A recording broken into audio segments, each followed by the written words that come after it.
Hi friends, welcome back to widget master.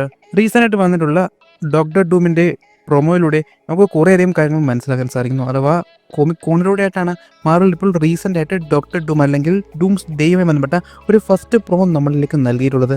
കുറേയധികം കാര്യങ്ങൾ നമുക്ക് ഇതിലൂടെ മനസ്സിലാക്കാൻ സാധിക്കുന്നു. സോ എന്തൊക്കെ തന്നെയാണ് നമ്മൾ ഇന്നത്തെ നോക്കാൻ പോകുന്നത്, അതിൻ്റെ ഒരു എക്സ്പ്ലനേഷൻ തന്നെയാണ്. സോ അതുകൊണ്ട് തന്നെ നമുക്ക് വീഡിയോയിലോട്ട് അടക്കാം. അല്ലെങ്കിൽ നിങ്ങൾ എൻ്റെ ഈ ചാനലിലെ വീഡിയോ അതിൽ കാണുന്നെങ്കിൽ ഈ ചാനൽ ഒന്ന് സബ്സ്ക്രൈബ് ചെയ്ത് ബാക്ക് എനേബിൾ ചെയ്യുക.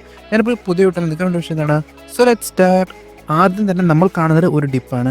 അഥവാ മൾട്ടിവേഴ്സിൻ്റെ ആ ഒരു ഫാബ്രിക് കീറിക്കൊണ്ട് എന്തോ ഒരു സാധനം പുറത്തേക്ക് വരുന്നു. ശേഷം നമുക്ക് മനസ്സിലാക്കാൻ സാധിക്കുന്നു അത് മറ്റൊന്നും തന്നെയല്ല, ഡോക്ടർ ഡൂമിൻ്റെ കൈ തന്നെയാണ്. ഇതേ തരത്തിലുള്ള ഒരു ഫാബ്രിക് ഡിപ്പ് തന്നെയാണ് നമ്മൾ ലോക്കി മൾട്ടിവേഴ്സൽ വേൾഡ് ട്രീ ഉണ്ടാക്കുന്ന ആ ഒരു സ്ഥിതിയായിട്ടും കാണാൻ സാധിച്ചിട്ടുള്ളത്. ശേഷം നമ്മൾ കാണുന്നത് നമ്മുടെ ഡോക്ടർ ഡൂമിൻ്റെ മാസ്ക് തന്നെയാണ്. ഫാന്റാസ്റ്റിക് ഫോറിൻ്റെ സിനിമയുടെ അവസാന ഭാഗം നമ്മൾ കണ്ടതിൽ നിന്നും തീർത്തും വ്യത്യസ്തമായിട്ടുള്ള ഒരു കോമിക് ആക്യുറേറ്റ് ആയിട്ടുള്ള ഒരു മാസ്ക് തന്നെയാണ് നമുക്ക് കാണാൻ സാധിക്കുന്നത്. ഏറെക്കുറെ ഒരു ക്ലാസിക് ലെവൽ തന്നെ. ശേഷം നമുക്ക് ഡോക്ടർ ഡൂമിൻ്റെ ആ ഒരു രൂപം അല്ലെങ്കിൽ ഡോക്ടർ ഡൂം എന്താണ് എന്നുള്ളതിൻ്റെ ചെറിയ ചെറിയ ഹിൻറ്റുകൾ നൽകുന്നു. ആദ്യം തന്നെ 2 ഷോൾഡറുകളാണ് കാണിക്കുന്നത്. ഈ 2 ഷോൾഡറുകളിൽ വ്യക്തമായി നോക്കിക്കഴിഞ്ഞാൽ നമുക്ക് മനസ്സിലാക്കാൻ സാധിക്കുന്നത് ഓരോ ഷോൾഡറിലായിട്ടും എന്തോ ഒരു പ്രത്യേകതരം സിമ്പിൾ കാണാൻ സാധിക്കുന്നു. ആദ്യത്തെ ഒന്നിലായിട്ട് നമുക്ക് മ്യൂണിയർ പോലെ ഒന്നും, രണ്ടാമത്തേലായിട്ട് നമുക്ക് ക്യാപ്റ്റൻ മാർവലിൻ്റെ ലോഗോ പോലെയും കാണാൻ സാധിക്കുന്നുണ്ട്. മേ ബി ഇത് എന്തിനെ ഹിൻറ്റ് ചെയ്ത് നമുക്ക് പറയാൻ സാധിക്കില്ല. എന്നാൽ പോലും അഥവാ തൻ്റെ ആദ്യത്തെ 2 കൊലപാതകങ്ങൾ അല്ലെങ്കിൽ കിൽ ചെയ്തതിന് ശേഷം കുറെ കൂടി പവർഫുൾ ആയി എന്ന് സ്വയം തോന്നിയതിലൂടെ ഒരു പുതിയ സൂട്ട് നിർമ്മിച്ചതാകാം. സോ അതുകൊണ്ട് തന്നെ തൻ്റെ ആദ്യത്തെ 2 ഇരകളുടെ ലോഗോ പോലും വെച്ചേക്കാം. എന്നാൽ പോലും കൃത്യമായിട്ട് ഇപ്പോൾ അത് മനസ്സിലാക്കാൻ സാധിക്കുന്നില്ല. ഈ 2 രൂപങ്ങളും ഏകദേശം ഒരു തോന്നൽ പോലെയാണ് കാണുന്നത്. എന്നാൽ പോലും വളരെയധികം സിമിലറുമാണ്. ശേഷം നമുക്ക് സൂം ഔട്ട് ആവുന്നു. പിന്നീട് നമ്മൾ കാണുന്നത് ഡോക്ടർ ഡൂം ഒരു ത്രോണിൽ അല്ലെങ്കിൽ ഒരു വലിയ ഇരിപ്പിടത്തിൽ ഇരിക്കുന്നത് പോലെ തന്നെയാണ്. അഥവാ മൾട്ടിവേഴ്സിലെ രാജാവായിട്ട് പുള്ളി അങ്ങനെ ഇരിക്കുന്നു. ഒരു ഗോഡ് എംപറർ ഡൂമിൻ്റെയൊക്കെ ഒരു വൈബ് കൃത്യമായിട്ട് നമുക്ക് ഇതിലൂടെ ലഭിക്കുന്നുണ്ട്. ഇത് മാത്രമല്ല, ഈ ഒരു പർട്ടിക്കുലർ സീൻ നേരം നോക്കിയാൽ നമുക്ക് മനസ്സിലാക്കാൻ സാധിക്കുന്നുണ്ട്. കൃത്യമായിട്ട് പറഞ്ഞാൽ ഒരു 3 ഫോം നമുക്ക് അതിനകത്ത് കാണാൻ സാധിക്കുന്നുണ്ട്. ആ ഒരു വീഡിയോ എഡിറ്റിംഗ് അല്ലെങ്കിൽ എഫക്ട്സിലൂടെ നമുക്ക് കൃത്യമായിട്ട് ഇത് കാണാൻ സാധിക്കുന്നു. എന്നാൽ സ്ലോ ചെയ്ത് നോക്കണം എന്ന് മാത്രം. ഒന്നിനായിട്ട് കൃത്യമായിട്ട് നോക്കിയാൽ നമുക്ക് മനസ്സിലാക്കാൻ സാധിക്കുന്നുണ്ട് ഡോക്ടർ ഡൂം താനോസിനെ കോമിക്സിൽ എങ്ങനെ കൊന്നോ ആ ഒരു രീതി തന്നെ നമുക്കിവിടെ കാണാൻ സാധിക്കുന്നു. അഥവാ താനോസിൻ്റെ ആസ്തി ശരീരത്തിൽ നിന്നും അടർത്തി മാറ്റുന്ന ഒരു ബെസ്റ്റ് സീൻ തന്നെ നമുക്ക് കോമിക്സിൽ കാണാൻ സാധിക്കുന്നുണ്ട്. താനോസിനേക്കാൾ എത്രമാത്രം പവർഫുൾ ആണ് ഡോക്ടർ ഡൂം എന്ന് കോമിക്സിൻ്റെ ഒരൊറ്റ സീനിലൂടെ അല്ലെങ്കിൽ ഒരു പർട്ടിക്കുലർ എഡിഷനിലൂടെ മാർവലിൽ കാണിക്കാൻ സാധിച്ചിട്ടുള്ള ഒരു ഐക്കോണിക് സീൻ തന്നെയാണിത്. സിനിമയിലും അത് ആവർത്തിക്കും എന്നുള്ളതിൻ്റെ ഒരു ഹിൻറ്റ് തന്നെയാണ് നമുക്കിതിലൂടെ കാണാൻ സാധിക്കുന്നത്.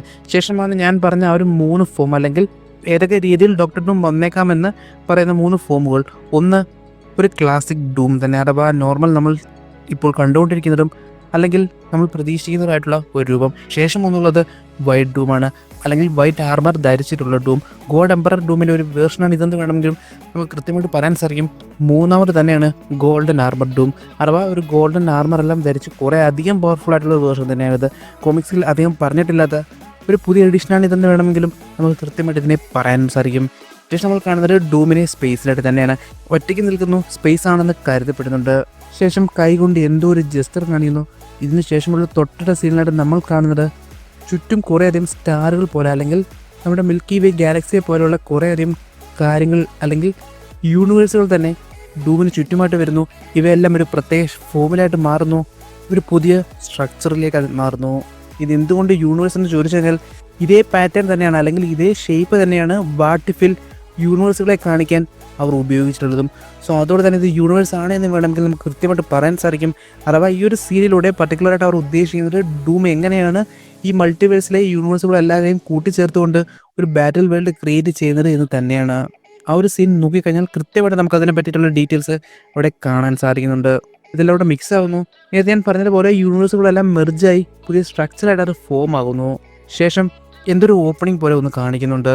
തൊട്ടടുത്ത സീൻ അല്ലെങ്കിൽ തൊട്ടടുത്ത ആ ഒരു എഫക്ട്സിലായിട്ട് നമ്മൾ കാണുന്നത് ഒരു വലിയ ലൈറ്റ് തന്നെയാണ്. സെൻട്രലായിട്ട് ഒരു ഡോട്ടും കാണാൻ സാധിക്കുന്നു. അഥവാ ഒരു ബിഗ് ബാങ് ആണ് ഇതെന്ന് വേണമെങ്കിലും നമുക്ക് പറയാൻ സാധിക്കും. ബിഗ് ബാങ്ങിന് സിമിലർ ആയിട്ടുള്ള അല്ലെങ്കിൽ നമ്മൾ എന്താണോ കേട്ട് ശീലിച്ചിട്ടുള്ളത് അല്ലെങ്കിൽ സയൻസിൽ പഠിച്ചിട്ടുള്ളത് അതിന് സിമിലർ ആയിട്ടുള്ളൊരു സീൻ തന്നെയാണ് കാണുന്നത്. ഒരു ഡോട്ടിലൂടെ അല്ലെങ്കിൽ ഒരു പോയിന്റിലൂടെ ഒരു വലിയ പൊട്ടിത്തെറി ഉണ്ടാകുന്നു. അത് തന്നെയാണ് ചുറ്റുമുള്ള വെട്ടം സൂചിപ്പിക്കുന്നത്. കേന്ദ്രഭാഗം അല്ലെങ്കിൽ സെൻറ്ററിലൂടെ അതിൻ്റെ ആ ഒരു ഇമ്പാക്റ്റ് പോയിന്റ് നമുക്ക് കാണാൻ സാധിക്കുന്നുണ്ട്. ശേഷം തൊട്ടടുത്തലായിട്ട് നമ്മൾ കാണുന്നത് ഇതേ ഡൂമിൽ തന്നെ മുഴുവൻ കൈയും തന്നെയാണ്. അഥവാ ആ ബിഗ് ബാങ്ങിന് ശേഷമായി സംഭവിച്ചിട്ടുള്ള ഒരു കാര്യമാണ് നമ്മൾ കാണുന്നത്. ഒരു ചെറിയ കൈ പോലെ ഫോം ചെയ്യുന്നു. പിന്നീട് അതൊരു റിംഗ് ആയിട്ട് മാറുന്നു.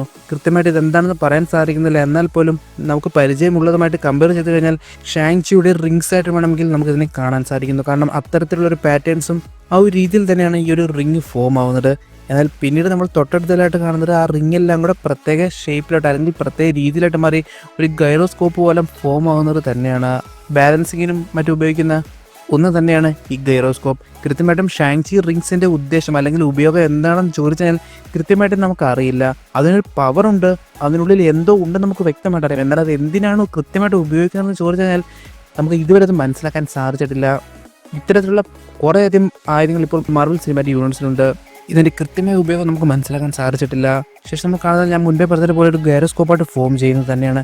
അത് വളരെയധികം സ്പീഡിൽ കറങ്ങുന്നു. ഒരു പ്രത്യേക രീതിയിൽ അല്ലെങ്കിൽ പ്രത്യേക പാറ്റേണിൽ തന്നെയാണ് അത് കറങ്ങുന്നത്. ഇതേ രീതി തന്നെയാണ് നമ്മൾ ആൻഡ്മാൻ ആൻഡ് ദ വാസ്പ് ക്വാണ്ടംമേനിയൻ സിനിമയിൽ കാങ്ങിൻ്റെ പവർ കോഴ്സ് കറങ്ങുന്നതായിട്ടും കാണുന്നത്. സോ അതുകൊണ്ട് തന്നെ കാങ്ങിൻ്റെ ടെക്നോളജി ഇതിൽ ഡൂം ഉപയോഗിച്ചിട്ടുണ്ടെന്ന് വേണമെങ്കിൽ നമുക്ക് പറയാൻ സാധിക്കും. സോ അതുകൊണ്ട് തന്നെ കാങ് വേരിയൻസിന് എന്ത് സംഭവിച്ചു എന്ന് ചോദിച്ചു കഴിഞ്ഞാലും ഒരു ഉത്തരം ചിലപ്പോൾ ഇതിലൂടെ നമുക്ക് കിട്ടാൻ ചാൻസ് ഉണ്ട് എന്ന് വേണമെങ്കിൽ പറയാം. അഥവാ ഇതുവരെയായിട്ടും കാങ്ങിന് എന്ത് സംഭവിച്ചു എന്ന് ചോദിച്ചു കഴിഞ്ഞാൽ TVA എന്നൊരു ഉത്തരം മാത്രം നമുക്ക് നൽകാൻ സാധിക്കൂ. കൃത്യമായിട്ടും എന്താണ് അവസാനം സംഭവിച്ചതെന്ന് മാർവൽ പോലും പറഞ്ഞിട്ടില്ല. ബാക്ക്ഗ്രൗണ്ടിൽ എന്ത് സംഭവിച്ചു നമുക്ക് കൃത്യമായിട്ട് അറിയാം.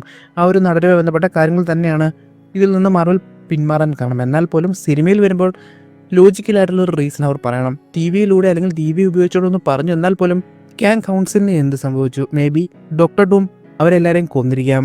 ഒരു ഗസ് മാത്രമാണ്, ഉത്തരം കിട്ടുമെന്ന് പ്രതീക്ഷിക്കാം. കാരണം ഈ ഒരു ഡിവൈസ് കറങ്ങുന്നത് പോലും കാങ്ങിൻ്റെ ആ ഒരു ഡിവൈസുകളുടെ അതേ പാറ്റേണിലും അതേ രീതിയിലും തന്നെയാണ്. ശേഷം നമ്മൾ കാണുന്നത് അത് കറങ്ങി അതിൻ്റെ സെൻറ്ററിലായിട്ടൊരു ലോഗോ വരുന്നു. കൃത്യമായിട്ട് നോക്കിക്കഴിഞ്ഞാൽ നമുക്ക് മനസ്സിലാക്കാൻ സാധിക്കുന്നുണ്ട് ആ ഒരു പ്രത്യേക ഷേപ്പ് അല്ലെങ്കിൽ സെൻറ്ററിലായിട്ട് വന്നിട്ടുള്ള അതിലായിട്ട് നമുക്ക് ലോക്കിയുടെ കൊമ്പുകൾ പോലെ അല്ലെങ്കിൽ ഹോൺ പോലെയുള്ളവ കാണാൻ സാധിക്കുന്നു. അത് പിന്നീട് പൊട്ടിത്തെറിക്കുന്നു. ഇവ പൊട്ടിത്തെറിച്ചതിന് ശേഷം നമ്മൾ കാണുന്നത് 4 ലോഗോ തന്നെ. അവഞ്ചേഴ്സിൻ്റെ ലോഗോ, ബ്ലാക്ക് പാന്തറിൻ്റെത്, ഫാന്റാസ്റ്റിക് ഫോർ, എക്സ്മെൻ. അഥവാ ഇതിലൂടെ എല്ലാം ഉദ്ദേശിക്കുന്നത് എങ്ങനെ ഡോക്ടർ ഡൂം തൻ്റെ പവറുകൾ ഉപയോഗിക്കുന്നു അല്ലെങ്കിൽ എന്തൊക്കെ നടക്കാൻ പോകുന്നു എന്നുള്ളത് തന്നെയാണ്. കൃത്യമായിട്ടും ഒരു കാർഡ് ഇതിലൂടെ നൽകുന്നില്ല. എന്നാൽ പോലും സിനിമയിൽ അവർ ഉപയോഗിക്കാൻ ചാൻസ് ഉള്ള അല്ലെങ്കിൽ സിനിമയിൽ ഉപയോഗിക്കുന്ന കുറേയധികം എലമെൻറ്റുകളുടെ ഒരു ഹിൻറ്റ് മാത്രം അവിടെ ഇവിടെയായിട്ട് നൽകിയിട്ടുണ്ട്. എന്തൊക്കെ തന്നെ പറഞ്ഞാലും നമ്മൾ ഉദ്ദേശിക്കുന്നതിലും അപ്പുറമായിട്ടുള്ള കോമിക്സിൽ നമ്മൾ കണ്ട് ഞെട്ടിയിട്ടുള്ള പല കാര്യങ്ങളും സിനിമയിൽ അവർ റീക്രിയേറ്റ് ചെയ്യും എന്നുള്ളതിന് 100% ഉറപ്പുള്ള കാര്യം. താനോസിൻ്റെ ഒരു കൊലപാതകവും അല്ലെങ്കിൽ താനോസിൻ്റെ ആ ഒരു മരണവുമെല്ലാം അതിൻ്റെ ഒരു എക്സാമ്പിൾ മാത്രം. സോ ഇത്ര മാത്രമാണ് ഇതിലൂടെ നമുക്ക് കാണാൻ സാധിച്ചിട്ടുള്ളത്. തീർച്ചയായിട്ടും മുൻപ് ഞാൻ പറഞ്ഞതുപോലെ ഒരു ട്രെയിലർ നമുക്ക് ലഭിച്ചില്ല, എന്നാൽ പോലും ഒരു പ്രൊമോ ലഭിച്ചു. സോ അതോടെ തന്നെ വരും ദിവസങ്ങളിൽ അല്ലെങ്കിൽ ഇനിയുള്ള ദിവസങ്ങളിലായിട്ട് നമുക്ക് കുറേയധികം കാര്യങ്ങൾ ലഭിക്കാം. എന്തൊക്കെ തന്നെയാലും കാത്തിരിക്കാം കൂടുതൽ അപ്ഡേറ്റുകൾക്കായിട്ട്. സോ അതോടെ തന്നെ നമുക്ക് ഇന്നത്തെ അവസാനിപ്പിക്കാം. സോ അതോടെ അതോടുകൂടി ഇഷ്ടപ്പെട്ടാൽ തീർച്ചയായും നിങ്ങൾ ലൈക്ക് ചെയ്യുക. അതോടൊപ്പം ഉപദേശങ്ങളിലൂടെ കമന്റ് ബോക്സ് ഇഷ്ടപ്പെടുത്താം. നിങ്ങൾക്ക് നിങ്ങളുടെ ഫാൻറ്റീസും പ്ലോട്ട്സും ഇവിടെ കമന്റ് ബോക്സ് ഇഷ്ടപ്പെടുത്താം. ഇതിൻ്റെ നമുക്ക് ഡീറ്റെയിലും ക്ലിയർ ആയിട്ട് ബ്രേക്ക് ഡൗൺ ചെയ്യുന്ന പ്രതീക്ഷയോടെ എൻ്റെ നമ്മൾ യോ വാച്ചിങ് വിഡ്ജെറ്റ് മാസ്റ്റർ.